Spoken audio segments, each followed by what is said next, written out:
I don't think there's anything more satisfying than chrome. Even when I asked the graffiti community about their favorite throw-up combo, the chrome option with a black outline destroyed all the other options. And the same seems to be true for mops and tagging as well in terms of that chrome. We have all seen the legendary Molotow Liquid Chrome formula featured in tons of videos, especially that Weckman video. And you also hear people reminisce all the time about this great Krink Silver formula that used to come in those 8-ounce glass jar refill things that they used to have. And you just simply can't deny the shininess of this Grog Extra Flow paint in the Burning Chrome color. But which one of these chromes is the very best? And which one still looks the shiniest, the cleanest, the brightest when you see them all next to each other on the same surface? That is what I am giving you guys a chance to see today, and that is what we are here to find out in a formula tagging test. And after I tell you the most important differences between the Molotow Liquid Chrome, the Krink Silver, the Grog Burning Chrome paint, and even the Molotow normal silver paint, we're going to be seeing how each of these tag on a light surface and a dark surface, and we'll even try and see how well each of these can create a mirror effect. So let's get to that.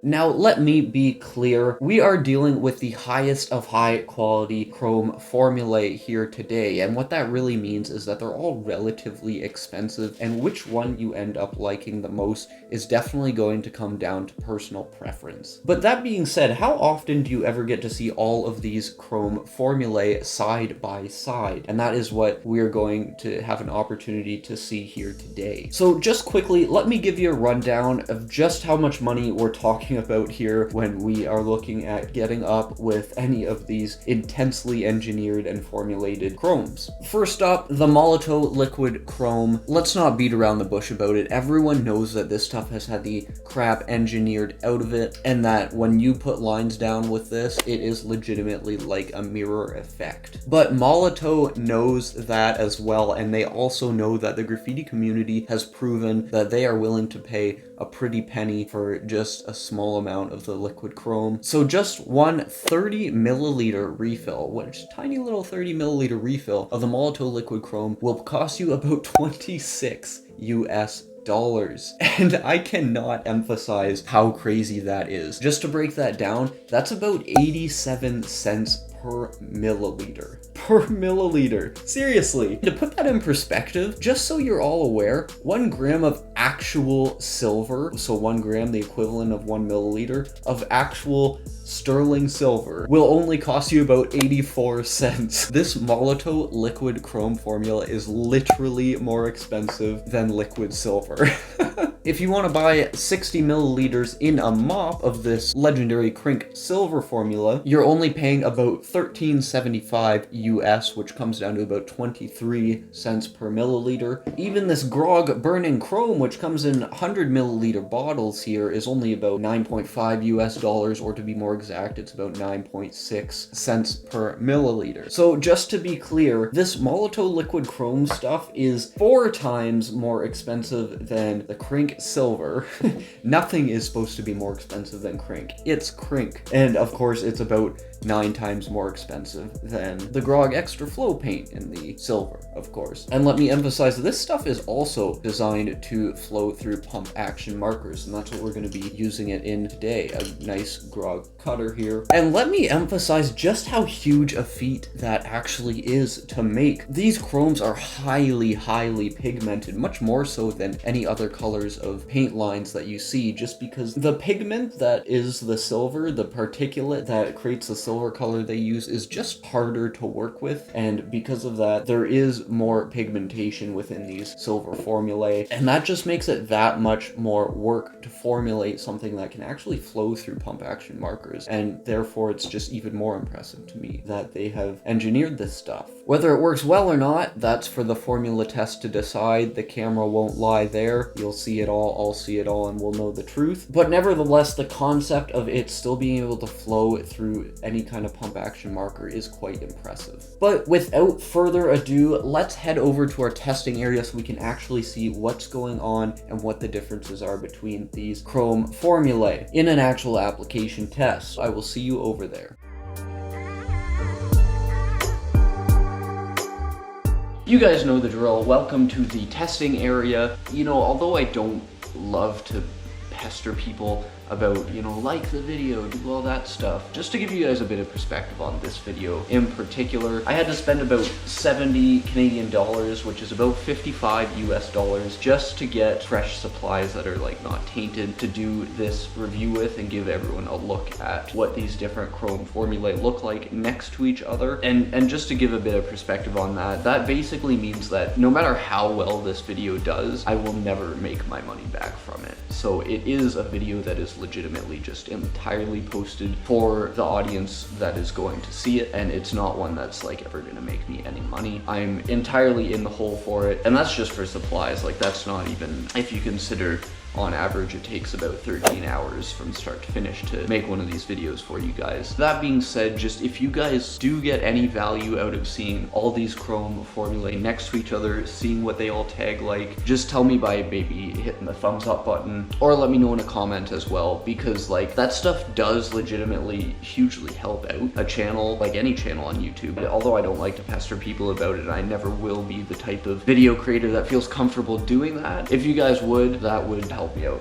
immensely. It seriously would. But anyway, today I have a dark surface here behind over there. I have a light surface. I'm gonna start just by putting a few lines down of each of the chromes so that you can really see the differences in the luster of each of the formulae and see how they compare that way directly next to each other. Then I'll throw up some tags with each of the chromes to outline sort of the viscosity and the drippability, as we say here on the channel, of each of the formulae. That doesn't pertain so much to the Grog Extra Flow and the Molotow Liquid Chrome, of course, because they're in pump action markers. And just to clarify why I'm using a 4mm pump action marker, in a recent video I said some words about how silly I thought it was to bring like a small marker like this out to do some tags with. Let me ask you, when was the last time you left the house with some 2mm one for all markers to go hit up some tags? And then actually a couple different people said, hey, I actually use those markers for tags. So just to show that I think that's awesome and that everyone should be using exactly what they want to use, I thought I'd use one of these today to outline that point. And after I put those tags up of subscribers' names who have asked me for hit-offs, that's when I'll actually sort of create like a square of each of these, and we'll see in a more true sense, a more scientific sense, I guess, like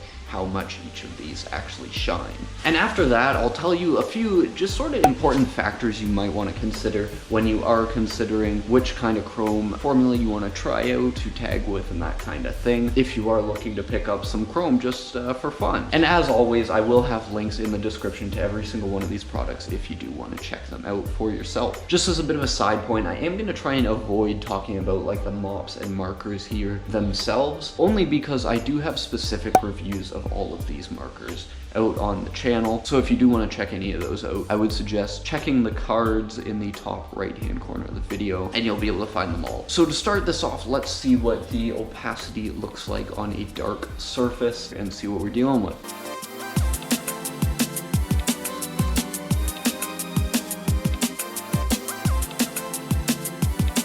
So with the first silver, it's of course the Krink Silver. I have to say, like right away, I was surprised at just how bright it was. You can see it lies down these beautiful, beautiful, consistent lines. Like it's not a super, super drippy formula. Oh my God, look at this. That's ridiculous.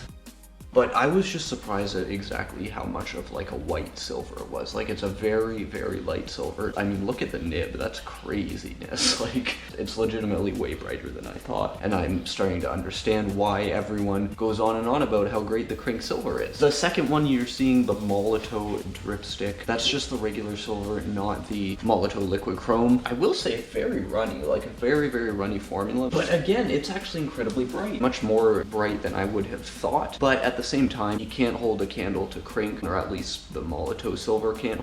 Just in case anyone was wondering, the stuff that comes in these grog cutters is literally like an actual marble. Yeah, it's a marble. Fuck. Guys, do you want to know what happened? I forgot to put the valve back in. One sec, let me show you. That's better. So much for having a brand new grog cutter, jeez. The Grog Extra Flow paint, you can tell it is a very flowy paint. That being said, I don't think the quality of that silver was quite as nice as even the Molotow Silver.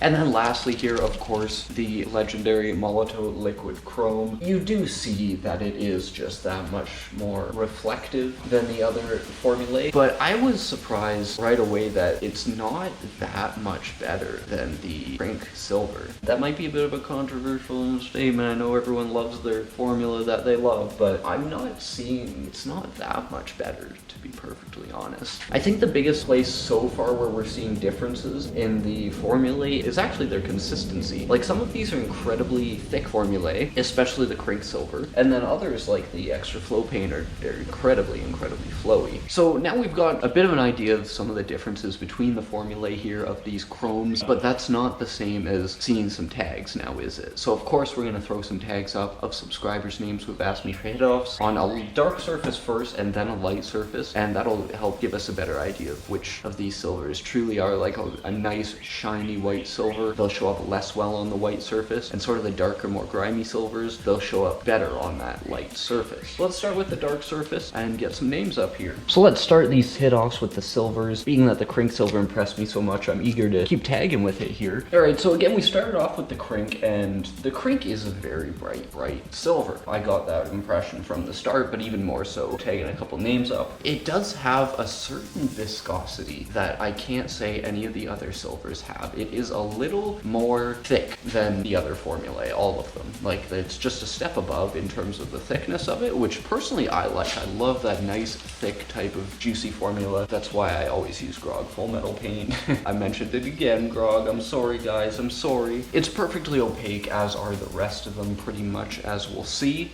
After that, of course, you're seeing the beautiful chisel tip effect you get with the Grog cutter, and of course the Extra Flow Burning Chrome. The Burning Chrome, it's a bit of a darker silver, and a couple places where the other silvers crossed over the Burning Chrome, you can really see the difference. And part of that is just with the nature of the chisel tip marker is to lay down a thinner line than with a mop, of course. So that could be contributing to it looking a little bit darker, but even the spots where it's 100% consistent, you can see it's a little bit of a darker silver. So it's certainly nothing special in that regard, which I'm a little disappointed about, because in the bottle it just looks so gorgeous. Like, it's just so lustery. A little disappointing there, but in general I found the Extra Flow paint by Grog quite good. If you want to know more about the normal colors of the Extra Flow paint, I would recommend checking out my Grog cutter review. I'd say the biggest surprise out of all these was actually the Molotow Silver. When I put down that Shyamalan tag, it's just very bright, a very white silver. You can see one of the drips crossing over the silver from the Extra Flow paint, and it's just a step above. Like, it is bright, it's a nice bright silver, and I love that. It is a much drippier formula than any of the other ones, I will say, aside from, of course, the Extra Flow paint, but I am quite surprised at just how light it is. It's not a thick formula, but it is quite opaque and very runny, which will definitely appeal to a lot of the drip heads, as I like to call them. And of course here with the Liquid Chrome by Molotow, like, what can you say? On the dark surface here, it actually does look a little bit darker, but again, that has a lot to do with it being in a pump action marker, and the spots where it's really thick, I tried to pump the marker the whole time, so I'm going to clog the marker eventually, but I don't really care. I just want to lay down some good lines for you guys. You can see it is quite mirror-like in a bit of an eerie way. It's incredible, to be honest. But to be honest, I'm just enjoying the nice, bright, sort of white silver look of the Krink and the regular Molotow Silver. So I'm excited to see what these look like on the white surface now. They're gonna look worse because silver on white isn't as good, but that'll give us an idea of which of these silvers really is like a more dark silver. Let's get some names up here on the white now. Just in case anyone was wondering, these blue lines are from a Mighty marker. If you haven't heard of that, I'll link the review in the corner where the cards are. This has been painted over probably 10 times, and this bleed through marker is still coming through. It's incredible. I would really recommend that because it's a not well-known brand, and I got some great results with it. It's one of my smaller videos, but honestly, check it out. So I won't make you look at these silver tags on white too much because it is just sort of ugly to see, right? It's something that's almost white, it reflects almost white on a white surface, but it did actually tell us some very important stuff. It really emphasized just how thick the Krink formula is, because you're still getting a very clear picture of where the tag is and where the tag isn't with that Krink formula, and just the three-dimensionality of it is insane. I absolutely love it. Conversely, what it told us about the Grog Burning Chrome is that it does have a bit of opacity issues, because it looked like a darker chrome on that darker surface, but now on a lighter surface it looks like a lighter chrome. That's how you're able to tell that it does have a bit of that opacity issue that we're dealing with. Although when I did try and compress the nib and do some very juicy chisel tip tags, it was a little bit better, but still not 100%. So you are getting a bit of opacity issues with that extra flow paint formula, specifically with the silver. And that's surprising considering the extra flow paint I've used in other colors and they've been very, very opaque. So something that Grog just missed the mark on a little bit, I guess, is the best way to put it. Again, with the Molotow Silver, very, very gorgeous formula. It does give you a nice, true silver, you can't deny it. And then, of course, at the end over here, with the Molotow Liquid Chrome, you are seeing it just outdo the other silvers here. Molotow Liquid Chrome, you're just seeing so much of a reflection, like it's not even funny. I would also go as far as saying that it is the only formula that still looks like a bit of a darker chrome on this lighter surface. So I don't know, maybe some sort of darker pigmentation underneath a reflective pigmentation somehow is how they attain this level of reflectiveness, but I'm not someone who could tell you that for sure. I'm just speculating, of course. So after seeing those, the only thing that I can think of to really give us a little bit more of a scientific picture as to which of these is more reflective than the others, we all know that the Molotow Liquid Chrome is #1 in that regard, but the way that I think would give us a better picture of doing that is just setting up little squares of chrome with each of these formulae. And I'll set that right up for you guys.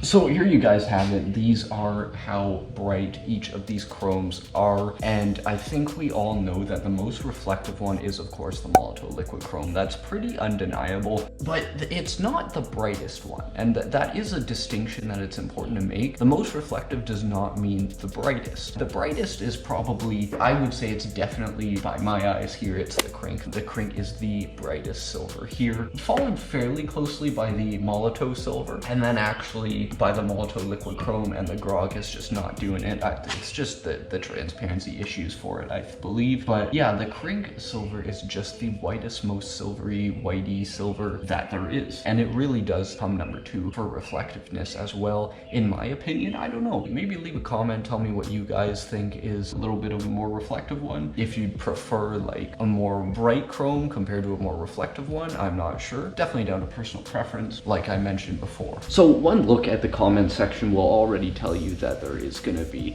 a lot of subjectivity in terms of what silver people think is the best. Some people want the brightest silver, some people want the most reflective silver, some people even want the most expensive silver because they think that means it's the best. And in terms of which one is best for you, what I'm trying to say is that it depends what is important to you. Personally, what I would ask myself is A, how often am I tagging with this, and B, how much does it cost? Because it's not the one-time purchases that really kill you, it's the ones that are repeat purchases over and over and over again. So for example, if this is something you're going to use just for fun every now and then, it doesn't really matter if you pay 30 bucks for the Molotow Liquid Chrome or almost 14 for the Krink. It's a one-time thing. You're only saving like between like $12 and $16 buying a Krink instead of the Liquid Chrome or something like that, as an example. But if you are going to be using this over and over and over again and regularly having it as part of your arsenal, that's when the costs do add up, and you might want to consider the cost a little bit more. Because if you're using like one of these things up once a month instead of it taking you a whole year to use one up, that's like that $15 difference every single month, and 15 times 12 is 15 times 12 is 3 times 4 times 15.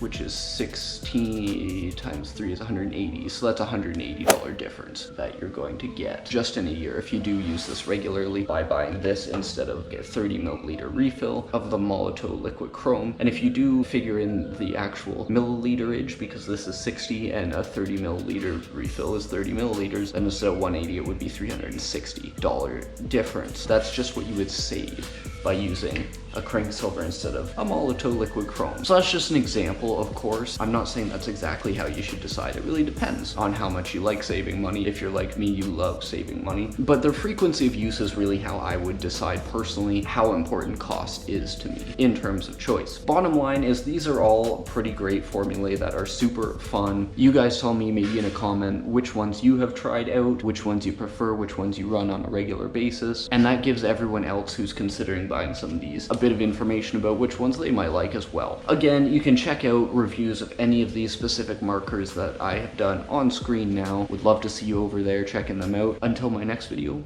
peace.